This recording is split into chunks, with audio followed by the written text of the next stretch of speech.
The 14th of June, 1940, France.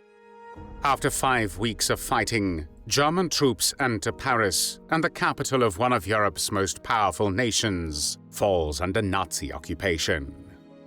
As the French surrender, the country is divided between the German-controlled north and the collaborationist Vichy regime, which governs the south.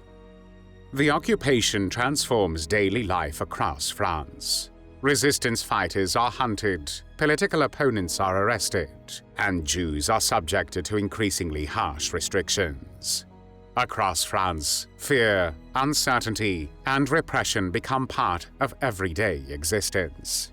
Yet, while some choose to resist, others decide to cooperate with the occupiers, seeing collaboration as a path to influence, protection, or personal gain. The Nazi authorities rely not only on soldiers and police, but also on a network of informants, sympathizers, and well-connected individuals willing to work with them. Among those drawn into this world is one of the most famous women in France, a fashion icon whose name is known far beyond the country's borders. During the war, she enters a relationship with a German officer and later becomes involved in Nazi intelligence operations. Her name is Coco Chanel. Gabrielle Bonheur Chanel was born on the 19th of August, 1883 in the French town of Saumur. Her childhood was marked by poverty and instability. When Chanel was 11 years old, her mother died at the age of 32, and her father soon abandoned the family. He sent his sons to work as farm laborers and placed his daughters in the convent orphanage of Aubazine, located in central France, where Chanel learned the sewing skills that would later shape her career. Life there was strict, and the years she spent there left a lasting impression on Chanel. After leaving the orphanage, Chanel worked as a seamstress and briefly attempted a career as a singer in cafes and cabarets in the town of Moulins. It was during this period that she acquired the nickname Coco, a name that would eventually become known throughout the world. Although her singing career failed to take off, it introduced her to wealthy and influential men who would help change her fortunes. In Moulins, Chanel met Etienne Bonson, a wealthy former cavalry officer and textile heir. Through him, she entered a world of privilege that had previously been far beyond her reach. In 1908, she began a relationship with one of Bonson's friends, the English businessman Arthur Capel, nicknamed Boy. Capel would become one of the most important figures in her life. He financed her first shops and encouraged her growing ambitions. Over the following years, Chanel built a successful fashion business. She opened boutiques in the seaside town of Deauville and the resort city of Biarritz, and gained a reputation for simple, elegant designs that broke with many of the conventions of women's fashion at that time. After the First World War, which lasted from July 1914 to November 1918, her business continued to expand. In 1921, Chanel introduced Chanel No. 5, a perfume that became one of the most famous fragrances in history, and helped transform her name into an international brand. As her wealth and fame grew, Chanel moved in increasingly influential circles. In 1923, she gained entry into the highest levels of British society. Through these connections, she became acquainted with influential figures such as Winston Churchill, the Prince of Wales, and the Duke of Westminster, one of the richest men in Britain. The Duke and Chanel began a long relationship that lasted for years. When later asked why she had never married him, Chanel reportedly replied, "There have been several Duchesses of Westminster. There is only one Chanel." By the mid-1930s, Chanel had become one of the most famous women in Europe. Her fashion house employed thousands of workers, and her influence extended far beyond clothing. Yet, she also developed darker habits. By 1935, Chanel had become dependent on morphine, a habit she would maintain for the rest of her life. It was later claimed that Chanel was called Coco because she hosted the most fabulous cocaine parties in Paris, although the nickname almost certainly predated such stories. On the eve of the Second World War, Chanel stood at the height of her fame and influence. Few could have imagined that the choices she would make during the years of Nazi occupation would become the most controversial chapter of her life. The Second World War started on the 1st of September 1939 when Nazi Germany invaded Poland. As Europe descended into conflict, Chanel abruptly closed her fashion house. She dismissed approximately 4,000 employees, declaring that it was not a time for fashion. While her boutiques shut their doors, she remained in her apartment above the House of Chanel on Rue de Cambon, one of the most prestigious fashion streets in Paris. In June 1940, France fell to Germany. As German troops occupied Paris, Chanel moved into the luxurious Hotel Ritz, which had become a favored residence for senior German officers and officials. It was there that she began a relationship with Baron Hans Günther von Dincklage, a German aristocrat and intelligence operative who maintained close connections to the Nazi security apparatus. At the same time, Chanel faced a deeply personal concern. Her nephew, André, was being held in a German prisoner of war camp, and Chanel became determined to secure his release.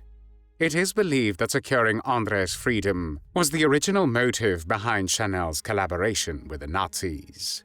Yet, what may have begun as an effort to help a family member gradually developed into something much larger. During the occupation, Chanel lived a life of privilege that was beyond the reach of most French citizens. While food shortages, restrictions, and repression affected much of the population, she continued to live comfortably at the Ritz. Her relationship with Dincklage also brought her into increasingly close contact with influential figures within the German administration.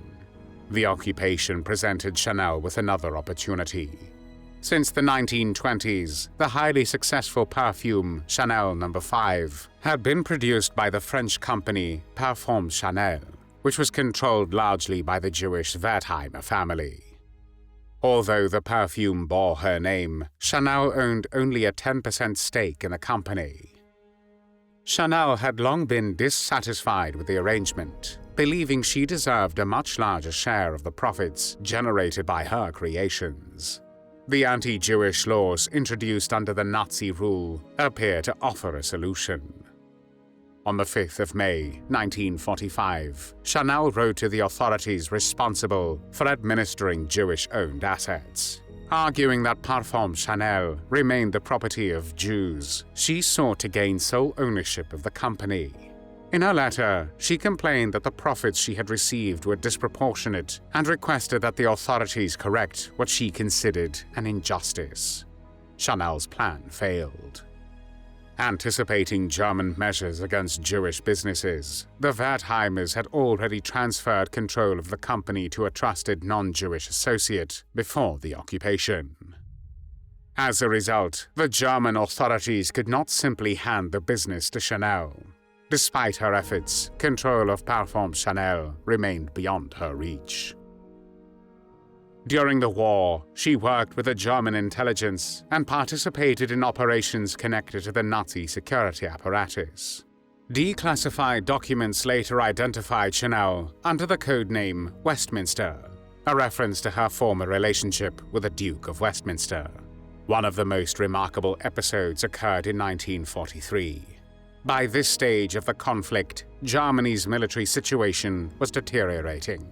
Seeking possible avenues for negotiation, senior intelligence officials became interested in Chanel because of her friendship with Winston Churchill, the British Prime Minister, whom she had known for years through British high society. In 1943, Chanel traveled to Berlin with Dincklage and met Walter Schallenberg, one of the most senior figures in German intelligence. Together, they became involved in a secret initiative known as Operation Modellhut. The plan was based on the belief that Chanel might be able to contact Churchill and encourage discussions that could lead to a separate peace agreement between Britain and elements of the German leadership. As part of the operation, Chanel traveled to Madrid carrying a letter intended for Churchill. The mission, however, quickly unraveled. The intermediary involved in the operation informed British officials about the scheme, and the effort collapsed without achieving any of its objectives. No negotiations took place, and Operation Modellhut ended in failure. By the summer of 1944, Allied forces were advancing across Western Europe. On the 25th of August 1944, Paris was liberated. Soon afterward, Chanel was questioned by French authorities regarding her wartime activities and connections to German officials. However, investigators lacked sufficient evidence to bring charges against her, and she was released after a brief interrogation. Rumors quickly spread that her friendship with Churchill had helped protect her from prosecution, although definitive proof has never emerged. Facing growing scrutiny and public hostility, Chanel left France for Switzerland. Although the Second World War in Europe ended on the 8th of May, 1945, she remained there for several years as questions about her wartime activities continued to follow her. Many French collaborators faced investigation, prosecution, or public disgrace after the war. Chanel, however, avoided serious legal consequences. Historians have long debated why. One theory suggests that her friendship with Winston Churchill may have helped shield her from further prosecution, although no conclusive evidence has ever emerged. The fashion world, meanwhile, changed dramatically. In 1947, Christian Dior introduced his famous new look, and a new generation of designers began to dominate the industry. Chanel dismissed many of these trends as impractical and believed that women would eventually reject them. Despite Chanel's wartime attempt to use anti-Jewish laws against them, the Wertheimer family eventually reached an agreement with her. Pierre Wertheimer financed the reopening of her fashion house, allowing Chanel to return to the industry she had once dominated. In 1954, after her fashion house had been closed for 15 years, Chanel returned to Paris and launched a comeback. The collection received a mixed reception in France, where memories of the occupation and her wartime associations had not been forgotten. In Britain and the United States, however, critics responded far more positively, and Chanel gradually rebuilt her position within the fashion industry. Coco Chanel was 87 years old when she died on the 10th of January 1971 at the Hotel Ritz in Paris, where she had lived for more than 3 decades. Although many regard Coco Chanel as the most influential fashion designer of the 20th century, her collaboration with Nazi Germany ensured that one of the most remarkable success stories in fashion history would forever remain intertwined with one of its most controversial legacies. Thanks for watching the World History Channel. Be sure to like and subscribe, and click the bell notification icon so you don't miss our next episodes. We thank you, and we'll see you next time on the channel.